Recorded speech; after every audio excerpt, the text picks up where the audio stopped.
Hello বন্ধুরা, তো আমি চলে এসেছি একটা নতুন ভিডিও নিয়ে। এই যে দেখুন, এই শাড়িটা আমার এক কাস্টমারের।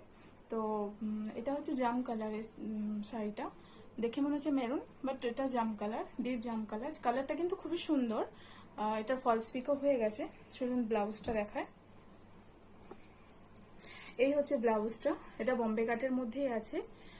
যেহেতু এটা জাম কালার, তো কাস্টমারের ইচ্ছে ছিল যে এটা হোয়াইট কালারের কিছু লেস দিয়ে করার জন্য। তো আমি এই লেস দিয়ে করে দিয়েছি। এই ডিজাইনটা আমাকে ইউটিউব থেকে দিয়ে দেখিয়েছিল। তো এই যে দেখুন ডিজাইনটা, এই যে লাটকানগুলো এরকম করে দিয়েছি। হাতাতেও একটু দিয়ে দিয়েছি, কারণ এর পাফ হাতার মধ্যে হলে না লেসটা বেশি ভালো লাগে। বাট পাফ হাতা তো সবার পছন্দ না, যার জন্য এটাও দিয়ে দিয়েছি যাতে সবকিছুতে ম্যাচিং হয়ে ভালো লাগে জিনিসটা দেখতে। তো দেখুন ডিজাইনটা কেমন লাগছে। সত্যি কালারটার মধ্যে কিন্তু খুব ভালো লাগছে।